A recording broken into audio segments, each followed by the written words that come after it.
Hello friends, now we have started session number 11, chapter 5, origin and evolution of life. So now in this session, we are studied about evidences of organic evolution, in which the last topic embryological evidences and molecular evidences. हम लोगों ने अभी तक जो session में क्या देखा था, evidences of organic evolution में पैलेंटोलॉजी और comparative anatomy. Now the third and fourth part is embryological evidences and molecular evidences. So first one is embryological evidences. So what is embryology? The development of embryo and their various stages, including embryology. It is a branch of biology.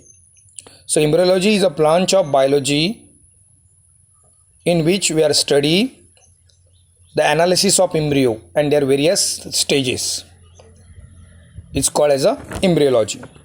So now evidences of embryology. हम लोगों ने अभी तक देखा palaeontology देखा, palaeontology में fossils record देखा, okay, connecting link देखा पैलेंटोलॉजी में. सेकंड में हम लोगों ने कंपैरेटिव एनाटॉमी में होमोलोगस एनालोगस और वेस्टिजियल ऑर्गन स्टडी किया. ये क्या करते हैं, ऑर्गेनिक इवोल्यूशन को क्या करते हैं, सपोर्ट करते हैं. But now embryological evidences, this evidences use by the Darwin ने भी ये यूज़ किया था to support their theory. So embryology means study of embryo and their various stages, analysis of embryo किया जाता है. It is a branch of biology. So now in embryological study, so now early development, all the living organism in their early development stages, they develop from the diploid zygote. After fertilisation the diploid zygote is form and from the zygote the embryo is develop. हर एक organism में पहला क्या develop होता है, diploid zygote. Fertilisation के बाद mail और फीमेल गैमेट फ्यूज होके इन सेक्सुअल रिप्रोड्यूस ऑर्गेनिज्म की बात कर रहा हूँ मैं. So this diploid zygote develop into the embryo. Now this embryo development is a common process in all living organism which are sexually reproduced. जितने भी sexually reproduced animals हैं उसमें embryo development जो है, zygote से embryo development, it is a common stages. ये सबसे ये evidences क्या support करता है कि हमारा ancestor common था. Okay, now the early stages in all organism they are similar. So from the single diploid zygote to embryo development in the sexually reproduced animal is a common in all sexually reproduced animals. तो ये एक पहला evidence है कि sexual reproduce animal में diploid zygote से जो embryo बनता है सब में कॉमन है. ओके, ये इंडिकेट करता है कि हमारे एंसेस्टर भी कॉमन थे, इसलिए अपने सब में सेम ही है, छोटे ऑर्गेनिज्म से लेके बड़े ऑर्गेनिज्म जो सेक्सुअल रिप्रोड्यूस करती है. Second one is zygote stages. So zygote stages में आप लोग बात करोगे तो zygote की 3 स्टेजेस है. zygote to embryo development, cleavage, blastulation and gastrulation. तो हम लोगों ने ये रिप्रोडक्शन चैप्टर में पढ़ा था, ह्यूमन एनिमल रिप्रोडक्शन में. So cleavage, blastulation and gastrulation, okay, up to gastrulation the 3 germ layers are form. So these are the common in all organism. जो क्लीवेज स्टेजेस है, जो ब्लास्टुलेशन है, जो गैस्ट्रुलेशन है, 3 germ layers फॉर्म होते हैं, they are common. So they are indicated our ancestors are common. तो पहला 2 एविडेंसेस हो एम्ब्रियोलॉजी में. पहला evidence in sexual reproduced animals from diploid zygote to embryo development is common in all organism, sexual reproduced organism में. Second, the stages, embryonic stages, cleavage, blastulation, gastrulation is common in all organism. These are the second evidences. Third evidences है अपना cleavage, 3 germ layers, ectoderm, mesoderm, endoderm. They are common in all higher organism. Higher organism में phylum Annelida onwards सब में ये 3 germ layers पाए जाते हैं. So it indicate our ancestors are the common. Now the fourth embryological evidences is a development of embryo. So now in all vertebrates, हम लोग सब वर्टिब्रेट्स की बात कर रहे हैं. उसमें फिश आया, सैलमेंडर आया, टॉर्टॉइज आया, चिकन आया, ह्यूमन बींग्स आया, डॉग भी आता है, रैबिट भी आता है, टॉर्टॉइज भी आता है. सो now in all this embryo of different vertebrates, look similar in early stages. सब इम्ब्रियो देखो, ह्यूमन बींग से लेके फिश से लेके सबके अर्ली इम्ब्रियो सेम ही है. And all this embryo having gill slits, सब में गिल स्लिट्स प्रेजेंट है. अभी ह्यूमन को गिल कहाँ पे नहीं है, मगर अर्ली इम्ब्रियो में गिल स्लिट्स है, गिल क्लेफ्ट है एंड टेल प्रेजेंट, सब में टेल प्रेजेंट है. Okay, from this similarity it can be conclude that all this group have evolve from the same ancestor stock. इससे क्या कंक्लूजन आता है कि हम लोग जितने भी ऑर्गेनिज्म हैं वर्टिब्रेट्स में, okay, all the groups of the vertebrates have evolved from the same ancestor stock. हमारा कॉमन एंसेस्टर था, वो भी वो कैसा था, एक्वेटिक हो सकता है क्योंकि गिल स्लिट से. So these are the four embryonic evidences which support organic evolution. हमारा इवोल्यूशन एक कॉमन एंसेस्टर से हुआ है. इन एम्ब्रियोनिक एविडेंसेस में मैं वापस रिपीट करता हूँ. What is embryo? It is a branch of biology to study the embryo and their stages is called as the embryology. It is an analysis of embryo. And now these evidences of evolutionary, it indicate common evolutionary ancestor. क्या दिखाता है? सबका ancestor कैसे था? Common. Okay, Darwin also used this embryology branch to support his conclusion. Darwin ने भी ये branch को सपोर्ट किया था, एम्ब्रियोलॉजी को. Okay, support his conclusion. उनके जो कंक्लूजन थे वो एम्ब्रियोलॉजी बेस पे थे. अभी इसमें एम्ब्रियोलॉजी में, इसमें पॉइंट में मैं सब हाईलाइट नहीं किया, मगर 4 पॉइंट्स मेन है एम्ब्रियोलॉजी में. First, in sexual reproduce animals, sexual reproduce जितने भी एनिमल्स हैं उनमें diploid after fertilisation diploid zygote form होता है और डिप्लॉयड जाइगोट से एम्ब्रियो फॉर्म होता है. It is a common thing.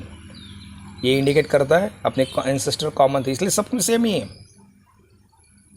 Okay, हर एक ऑर्गेनिज्म में सेम है, डिप्लॉयड जाइगोट टू एम्ब्रियो, ये कॉमन है. सेकंड एविडेंस है एम्ब्रियोलॉजी का,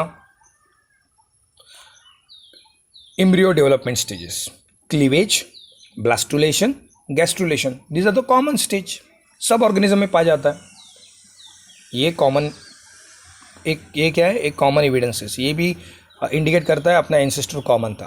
थर्ड, क्लीवेज के बाद गैस्ट्रुलेशन की 3 जर्म लेयर्स हैं, ectoderm, mesoderm, endoderm. In all higher organism, Annelida phylum के ऊपर जितने भी ऑर्गेनिज्म हैं, they are triploblastic and 3 germ, from this 3 germ layers the different organs are develop. So they are common things and it indicate our common ancestor. 3 evidences हुए. Fourth, in all vertebrates in early embryonic stages, आप लोग इस slide में देख सकते हो, they are closely resemble to one another. Human being हो या फिश हो, सैलमेंडर, टॉर्टाइज, डॉग या चिकन हो या टाइगर हो, लायन, सब में क्या पाया जाता है? Early embryonic stages having closely resemble. सबको गिल स्लिट से, गिल क्लेफ्ट है, टेल से. बाद में मॉडिफिकेशन होके थोड़ा डिफरेंट हुआ है, मगर अर्ली एम्ब्रियोनिक स्टेजेस लगभग सबकी सेम है. तो ये क्या इंडिकेट करता है? It indicate our ancestors are the common. ये वो आपका एम्ब्रियोलॉजिकल एविडेंस है जो सपोर्ट करता है ऑर्गेनिक इवोल्यूशन को. Now the next one is a molecular evidences. What is molecular evidences also give a main support for organic evolution. ये last evidence है. पैलेंटोलॉजी पर हम लोग देखा, कंपैरेटिव एनाटॉमी में देखा, होमोलोगस, एनालोगस और वेस्टिजियल. अभी हम लोग एम्ब्रियोलॉजी जस्ट हुआ, ये एविडेंस से सपोर्ट करता है. और लास्ट वन कौन सा है? Molecular evidences. So molecular evidences में पहला एविडेंसेस है, cell is a basic structure and function unit of all living organism. सब में सेल जो है, it is a basic structure, it is structural functional unit of the all organism.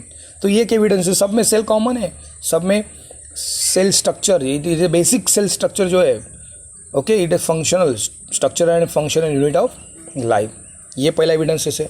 Second, cell organelles, mitochondria, endoplasmic reticulum, Golgi complex, lysosomes. This cell organelles are also common in all organism. सबके cell में eukaryotic cell में, ये तो common क्या है, cell organelles है, सब में सेम स्ट्रक्चर है।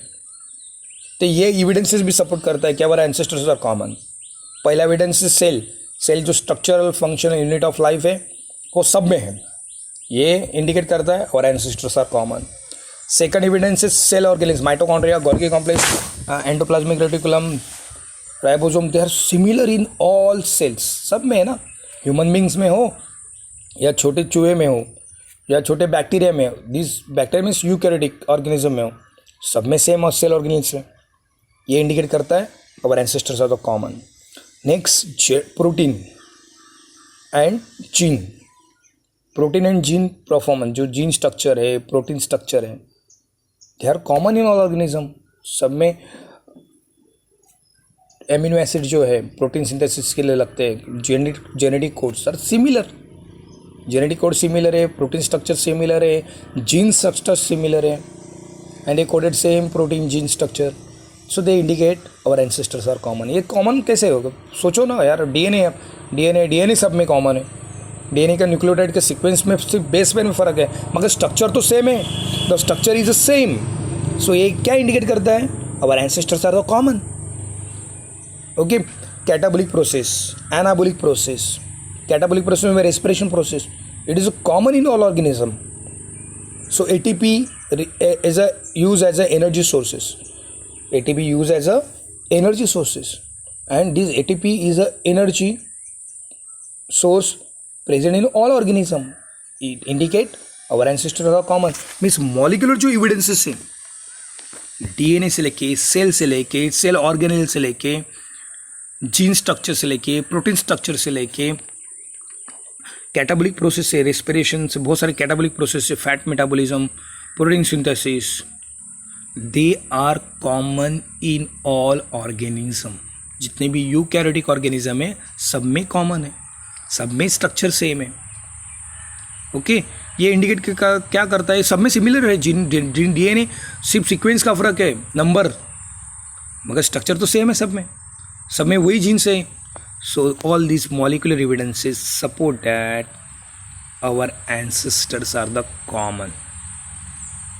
तो हमारा जो ओपेरन और हर्डेन केमिकल इवोल्यूशन थ्योरी था उसको ये सपोर्ट करता है, डार्विन थ्योरी को क्या करता है, सपोर्ट करता है कि हमारा जो इवोल्यूशन हुआ है वो किससे हुआ है, प्री एग्जिस्टिंग लाइफ फॉर्म से हुआ है, मीन्स मॉलिक्यूल से।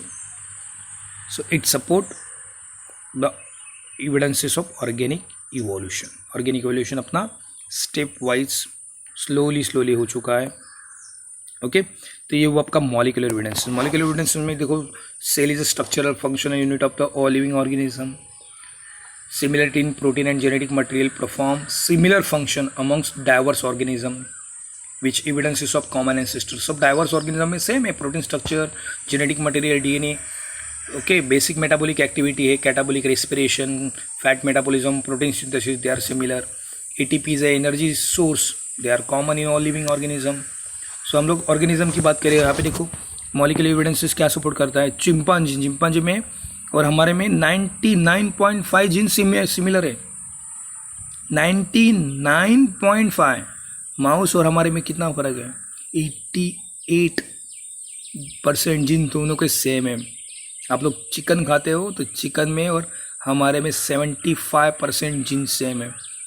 जो छोटी मक्खी आती है, फ्रूट फ्लाई, जो फ्रूट पे बैठी है, उसमें 60% जीन्स उसके और हमारे मैच करते हैं।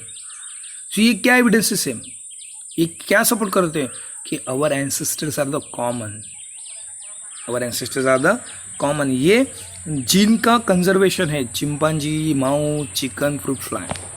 ओके, और ये इतनी रिजेंबल क्लोज मैचिंग दिखाता है हमारे और उनके जीन में। So this are the main molecular evidences of the support organic evolution. Okay, conservation देखो, DNA process, DNA replication process are the similar in all organism. Okay, आप लोग यहाँ पे देख सकते हो, यहाँ पे नेक्स्ट स्लाइड में आपको दिखा रहा हूँ, डायग्राम में दिखाता हूँ। So this DNA replication process, okay, DNA replication process and protein synthesis process, they are similar in all organism। ये प्रोसेस सिमिलर है, आप लोग ह्यूमन बींग में एक्सप्लेन करो या चिकन में एक्सप्लेन करो या माउस में एक्सप्लेन करो, ये प्रोसेस डीएनए रिप्लिकेशन और प्रोटीन सिंथेसिस प्रोसेस सब में सेम पाई जाती है। तो आप लोग जब डीएनए रिप्लिकेशन प्रोसेस स्टडी करोगे, प्रोटीन सिंथेसिस की प्रोसेस करोगे ह्यूमन बींग की, वो सब यूकैरियोटिक ऑर्गेनिज्म को लागू होती है। And all this evidences support the organic evolution. तो हमारे आज एविडेंसेस सपोर्ट हुए। हम लोगों ने मॉलिक्यूलर एविडेंसेस में पहला पैलेंटोलॉजी लिखा, पैलेंटोलॉजी में फॉसिल्स रिकॉर्ड देखा। फॉसिल्स में हम लोगों ने 4 टाइप के फॉसिल देखे, cast, mould, compression, actual remain, 4 fossils study किए हम लोगों ने पैलेंटोलॉजिकल में। उसके बाद पैलेंटोलॉजिकल में हम लोगों ने देखा था कनेक्टिंग लिंक, ओके, सीमोरिया, स्टेकोस्टेगिया, आर्चोटेरिक्स, एम्फीबिया, फिश और एम्फीबिया रेप्टाइल एंड एव्स, ये कनेक्टिंग लिंक देखा हम लोगों ने, वो पैलेंटोलॉजी में आता है पूरा। ओके, सेकंड एविडेंसेस हम लोगों ने कौन सा देखा, comparatively anatomy, homologous organ, analogous organ और वेस्टिजियल ऑर्गन, जो लास्ट सेशन में हुआ था। ओके, ये हुआ अपना ऑर्गेनिक इवोल्यूशन के सपोर्ट के लिए 2 एविडेंसेस। थर्ड एविडेंसेस था embryological evidences and fourth evidences था मॉलिक्यूलर एविडेंसेस। उसके बाद हमारा all this 4 evidences support the organic evolution theory. Okay, आज के लिए इतना ही। थैंक यू, आज के लिए इतना ही काफ़ी है ना। Okay, bye, take care.